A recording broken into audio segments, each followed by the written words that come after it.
Yes, rest. Please switch on your videos.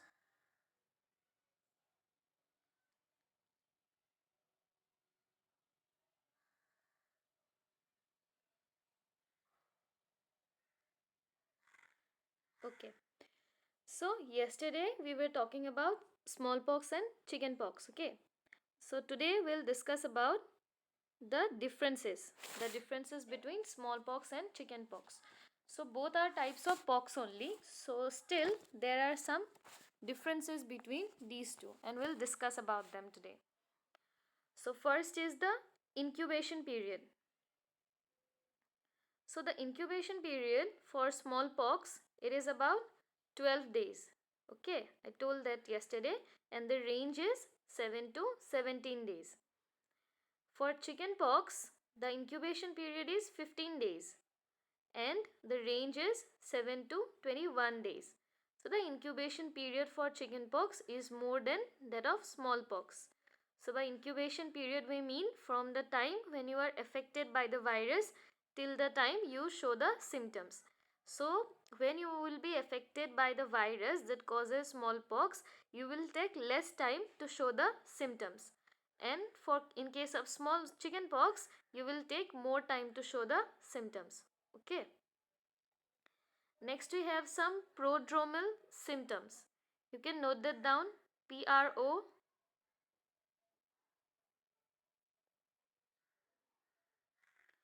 prodromal.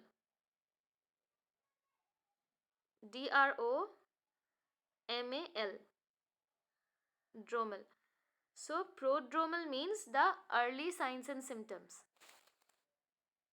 The early clinical features, these are known as your prodromal symptoms. So when I say prodromal symptoms, so usually at first you start getting fever, you start getting headache, you start vomiting. So these are some of the prodromal symptoms, and these are more severe in case of smallpox. Okay, in case of chickenpox, these symptoms, the prodromal symptoms, which are the early signs, so these are mild in case of chickenpox. As you all know, smallpox is a more severe disease. So the prodromal symptoms are also severe in case of smallpox as compared to chickenpox. Next we have your distribution of rashes. I'll send you the notes, okay? Don't worry about that. Distribution of rashes. So in case of smallpox, the rashes are centrifugal. Centrifugal. CENTRIFUGAL. Centrifugal. I'll repeat. CENTRIFUGAL. Centrifugal. And in case of chickenpox, it is centripetal. CENTRIPETAL.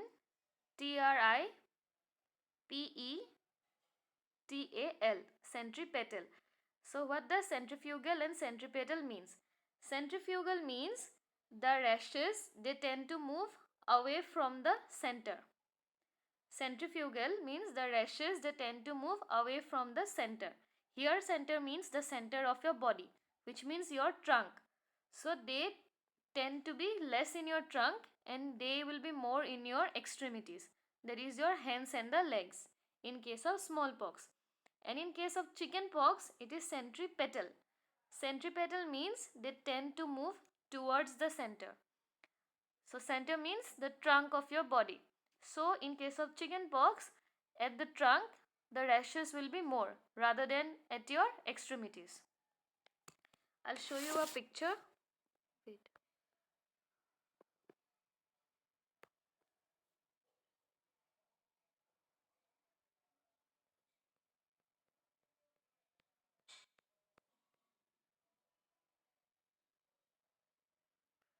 Can you all see this?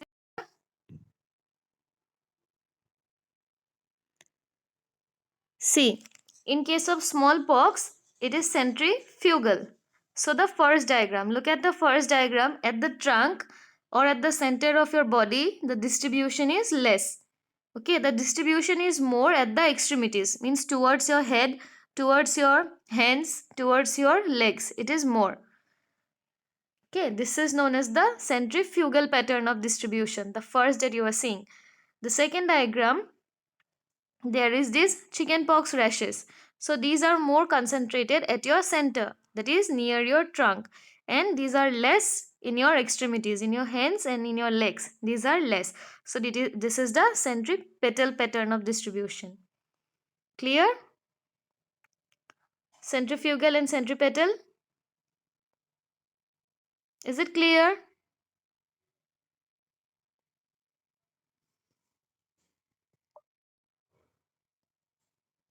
No, ma'am, repeat. Okay, see. You look at the diagram first, okay? There are two types of rash distribution that we are talking about here. The first one is centrifugal. CENTRIFUGAL. Centrifugal means, simply the meaning of centrifugal is they tend to move away from your center. So center here, by center we mean the center of your body. So in the first diagram you can see the rashes or the dots, these black dots that you are seeing, they are less in your center and more at your extremities or at the periphery. Means they are moving outside. That is your centrifugal, and this is the smallpox distribution. Next you have the diagram which is centripetal. In case of centripetal, you will find the rashes, they tend to move towards your center. So because of that, in your trunk here you will see that there is more black dots or the rashes. And in your hands and in your legs the rashes are less. Means they are more at the center and less at the extremity. So this is the chickenpox distribution. In smallpox, you will find less at the center, more at the extremity. In case of chickenpox, more at the center, less at the extremity. Clear now?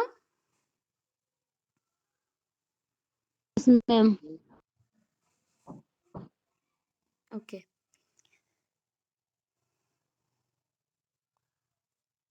So this is the pattern of distribution. Next, for smallpox, you will find that these rashes are more in your palms and in your soles. Okay, in your palms and in your soles. Since this is the centrifugal pattern, so they tend to move outside.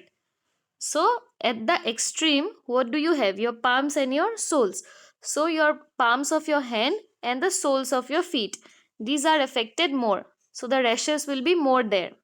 In case of chickenpox, you will find very less rashes at your palms and your soles. These are seldom affected. Sometimes you will not even find any rashes on your palms and the soles in case of chickenpox. But in smallpox, you will find those rashes. Okay. Next is axilla. You know what is axilla? AXILLA, axilla.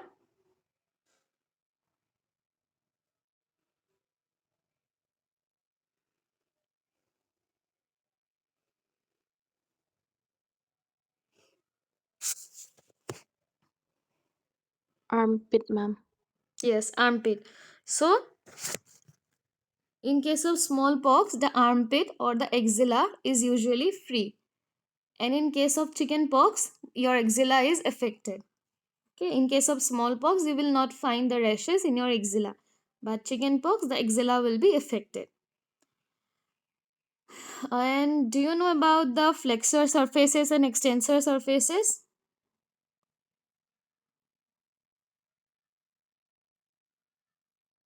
Have you heard of that? Flexor, extensors? No, ma'am. Okay, wait.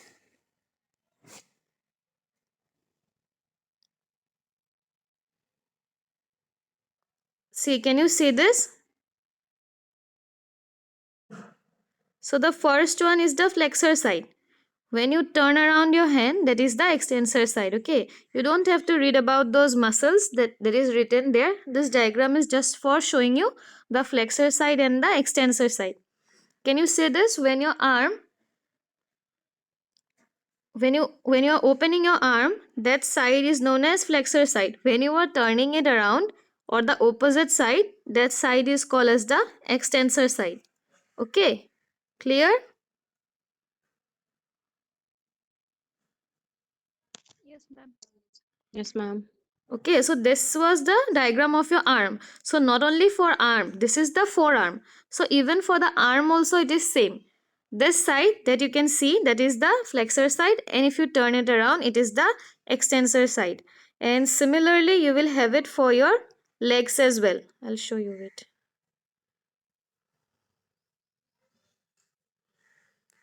Can you see this? For your legs, the first diagram, whatever you are seeing, that is the extensor surface. And when the person is turning around, that is your flexor surface. Okay. So it is usually, that is one group of muscle is your flexor muscles and the opposite group of muscles are extensor muscles. Now you don't have to go that deep. You just need to know that which side is your flexor side, which side is your extensor side. Okay. For arms I showed you, and for your legs the first diagram is for your extensor surfaces and the second diagram is the flexor surfaces. Okay, clear? Clear flexor and extensor surfaces? Yes, ma'am.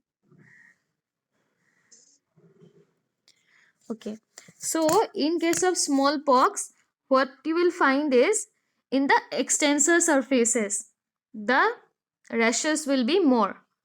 And in case of chickenpox, on the flexor surfaces, the rashes will be more. Okay. And smallpox, you can also find it in the bony prominences. Bony prominences, for example, near your elbow, okay, near your wrist, wherever you see these bony prominences, or on your leg near the heel. Okay, so these are the bony prominences. The malleolus. So, in these regions and the extensor surfaces. It might be your hand or it might be your leg. On the extensor side, the rashes will be more in smallpox. And in case of chickenpox, on the flexor side of your hand and also of your leg, the rashes will be more. Clear?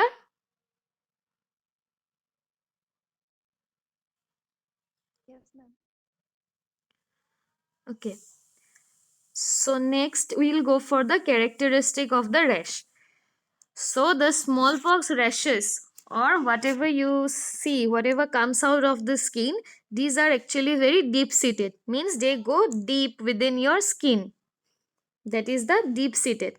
But in case of chickenpox, these are very superficial. Means the rashes are there just above the skin and they will not go much deeper within your skin. But in smallpox, whatever you are seeing on the surface, along with it, these are also deep seated. Okay, they go inside your skin to a very deeper extent. Okay, that is for your smallpox. And then, but in case of smallpox, whenever you see these rashes, no, only these rashes are elevated. But around those rashes, the skin, which is the normal skin around those rashes, you will not find any inflammation around it. Only that rash will have, the rash will be inflamed, but around that rash, the area around that rash will be normal. But in case of chickenpox, along with that inflammation, okay, along with that fluid filled blister, the area around it will also be inflamed. Okay. And in case of smallpox, only one stage of rash is seen at a time. I told you about the various stages, macule, papule, vesicle, that I explained it to you yesterday, no? So in case of smallpox, all the rash in your body, okay, all the rashes in your body, they will be at the same stage. Means if all the rashes are in the macular stage, so all will be same. Okay, if they have started healing, so they will start healing all together. Okay, it will not be like one is healing and the other has just started to grow. It will not be like that. All will grow together, they will rise at the same time, they will grow together and they will also heal at the same time. But it is not the case in small chickenpox. In case of chickenpox, you will see various stages of rash. Like if one rash has arise today, the other might arise 2 to 3 days later. So the one which arise earlier, so that will start healing. the other will just be a fresh rash. Okay, so in one there might be fluid, the other might be healing, the other might be a new one. So the rashes are different. Okay, they grow at different times, they arise at different times, then they grow at different times, and the healing is also different for all the rashes. Okay, because they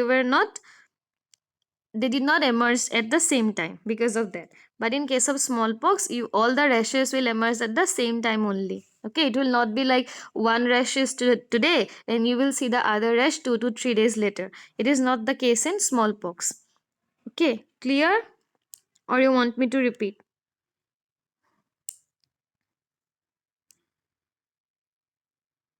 Shall I repeat or is it clear? Here, Okay.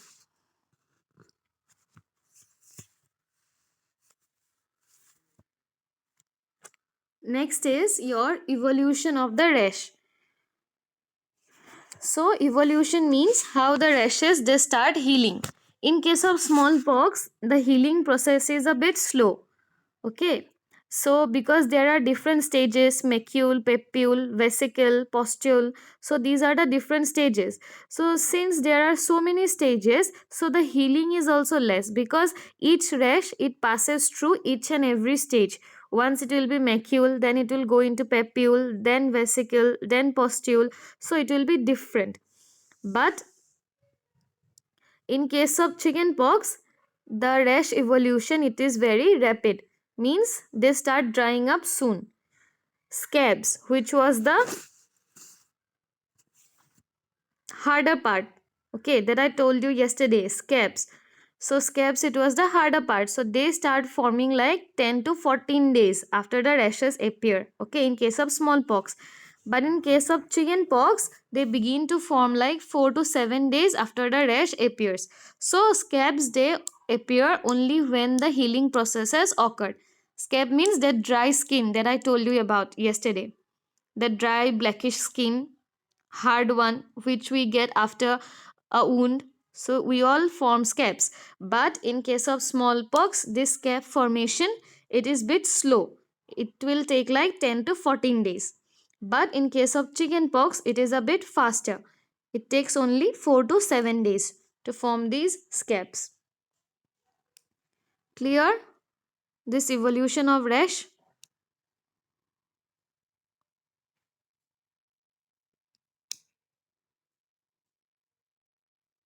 Is it clear? yes, ma'am. Ma'am, repeat last. Okay. See, which one you want me to repeat? Scab? That that steps you told just now. That thing. Scab? Is it?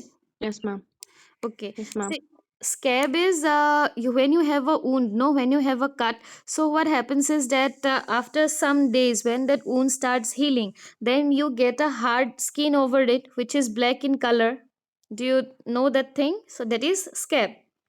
Okay, which is so it will appear after any kind of wound or injury.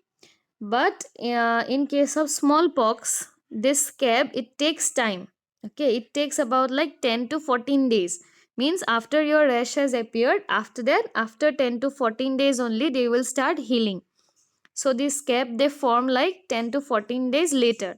And in case of chickenpox, these scab they form 4 to 7 days later. Okay, it is a bit faster process in case of chickenpox, and in case of smallpox, it is a slower process. And we get scabs after every wound or injury. You know that thing. Okay, that is the blackish skin that we get, that is a bit hard and we tend to remove it. So when you remove it again, the bleeding starts. So that is what we call as scab. That is the scar tissue that forms. Clear? Yes, ma'am. Okay. Okay, everyone switch on your videos. Your videos are off again. Please switch on your videos.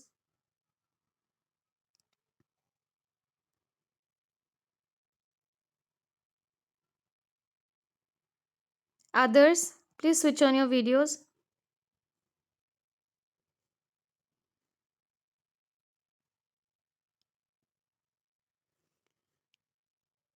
Yes. I hope everyone switched your videos on, okay? So next is the fever characteristic. What happens is, in case of smallpox, you have fever at first, which is a prodromal symptom that I told you. At first you will have fever. After that, what happens is, once the rashes occur, your fever, it subsides. Means the fever, it lessens once the rashes occur. Okay. But in case of chickenpox, the temperature, it comes and it goes. Sometime, and the temperature, it rises with each fresh crop of rash. Now I'll explain this to you. See, first one was about smallpox. So what happens in case of smallpox? I told you that all the rashes, they appear together. Okay, but in case of chickenpox, what happens is that some rashes might appear today, some rashes might emerge some days later. So with every new arousal of these rashes, the temperature, it rises. Like if you have 4 to 5 rashes today, you will get fever today. Again, after 2 to 3 days, if you are having more like rashes, like 4 to 5 new more rashes, the temperature will rise again in case of chickenpox.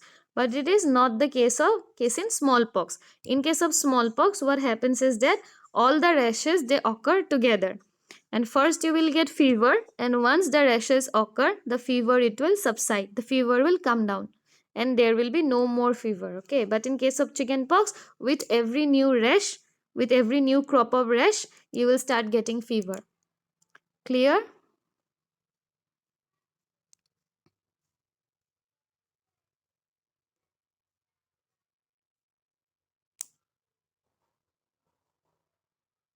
Ma'am, can you repeat? Okay, see, as I told you, in case of smallpox, all the rashes will occur together. Okay, like there will be nothing like today you have one rash and tomorrow you have other rash. Okay, it is not like that. In case of smallpox, all the rashes will occur together. So at first you will have fever. Okay, and once the rashes, they appear, the fever will come down in case of smallpox, and it will not rise again. So you will have fever for only once, that is before the emergence of all the rashes. But in case of chickenpox, as I said, the rashes, they will occur at different period of time. Like you will have 4 to 5 rashes today. Again, after 2 to 3 days, you will get some new more rashes. So every time these rashes appear, there will be the rise in temperature every time. So in case of chickenpox, you will have a rise in temperature. It will drop again. Again, when there will be this new emergence of rashes, again there will be rise in temperature. But in smallpox, you will get fever only once, that is before the rashes appear.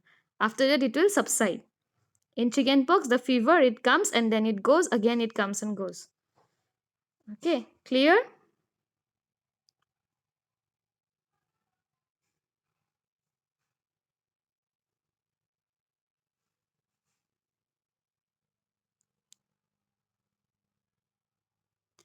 Okay. So these were the differences between smallpox and chickenpox.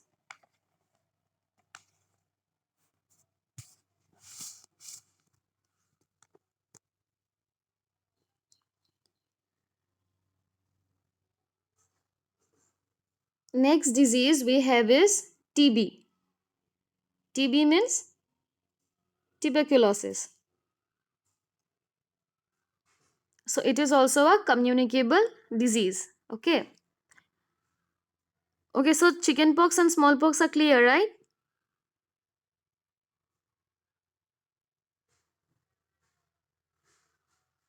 Is it clear everything about chickenpox and smallpox?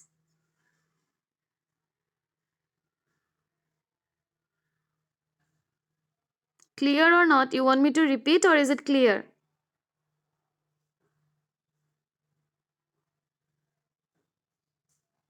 Clear, ma'am. Okay. So next we have another communicable disease, which is your TB. So TB, the agent which causes TB is a bacteria. Okay, that bacteria is your Mycobacterium tuberculosis. I'll tell you the spelling.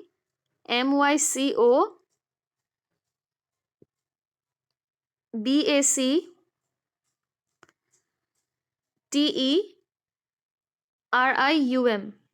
Mycobacterium tuberculosis. TUBERCULOSIS,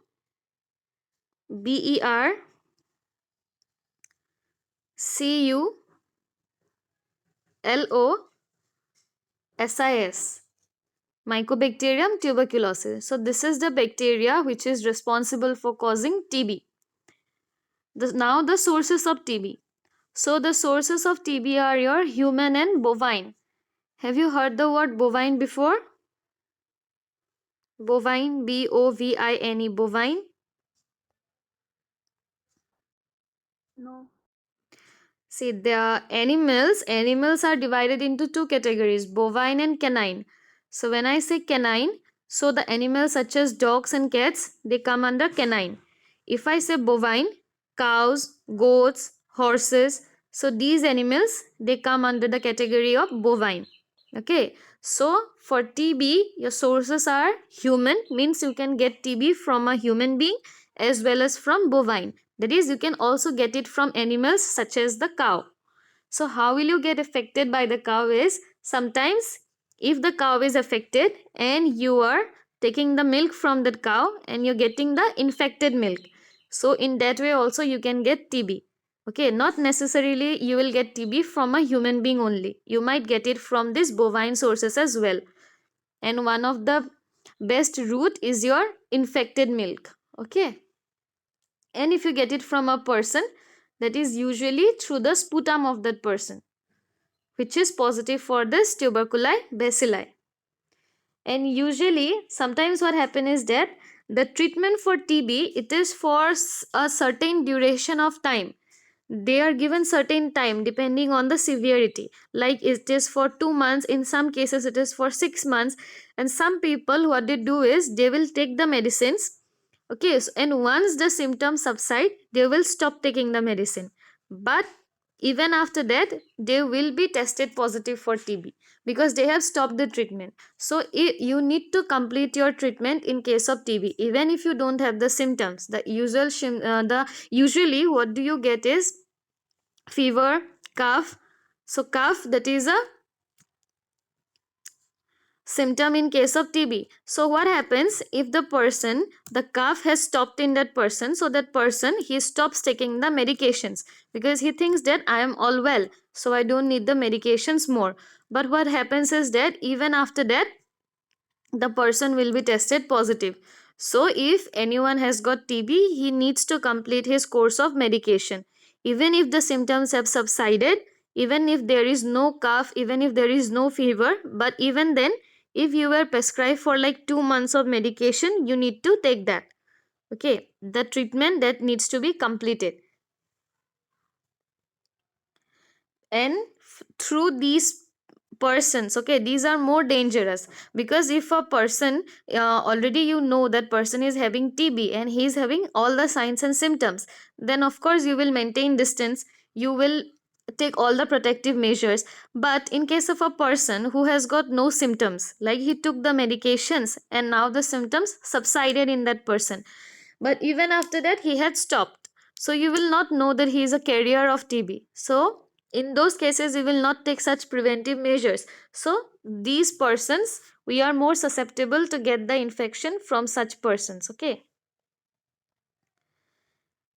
so you need to be treated well, that is, you need to be treated fully, you need to complete the course of all the medications in case of TB.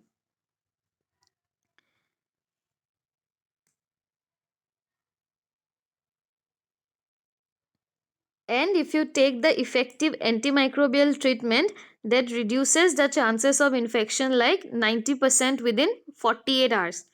So these are very effective medications. Within 48 hours, the chances of infections will get lessened by about 90%.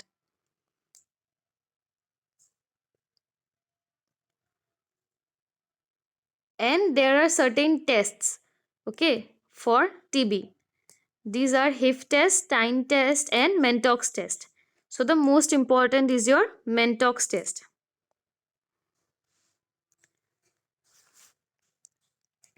So what you do in case of Mantoux test is, this is the most important one, okay? Mantoux, M-A-N-T-O-U-X, Mantoux.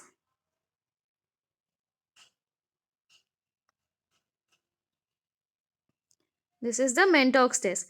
So what you do here is, you take tuberculin unit. Tuberculin was the bacteria only, okay? The bacteria that was causing TB, you take that similar bacteria, but the effect is less. So you inject that into the person, and then you check for certain changes in the skin of that person. So what are those changes and effects? This is a longer topic, and I don't think many people are present in today's class, so I'll explain it tomorrow, okay? Mantoux test, I'll explain it better, okay? Tomorrow with pictures I'll show that to you, the Mantoux test. The other tests are HIF test and Tine test. HELF, HIF test, and Tine test, TINE, Tine test. And the last thing that you need to know about TB is the incubation period. The incubation period is about 3 to 6 weeks. Okay, means once you get affected by this bacteria, this tuberculosis bacteria, it takes about 3 to 6 weeks to show the symptoms. Okay, so we'll end the class now. About TB, I will explain it tomorrow, about the drugs that are used in TB, and about this Mantoux test. Okay. Have you heard of DOTS? DOTS, DOTS?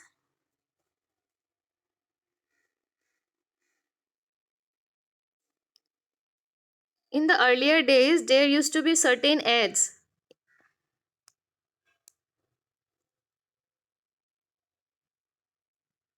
Okay, am I audible? Dots in TB, ma'am. Yes, in case of TB.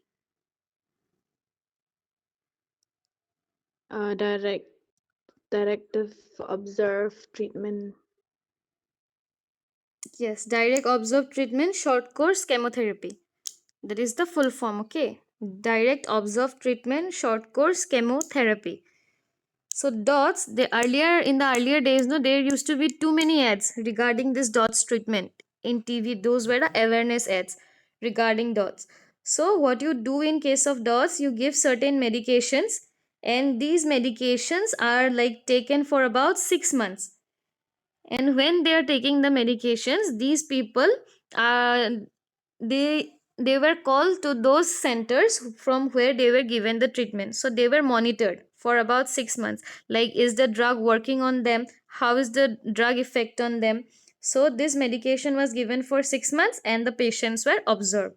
So this was your dots.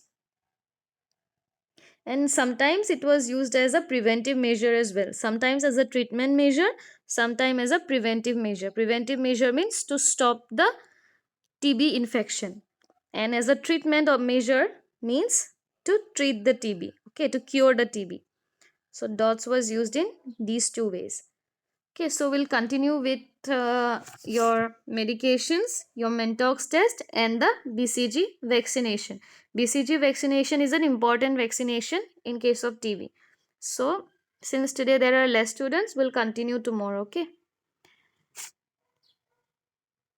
CR, you send me the attendance for today's class.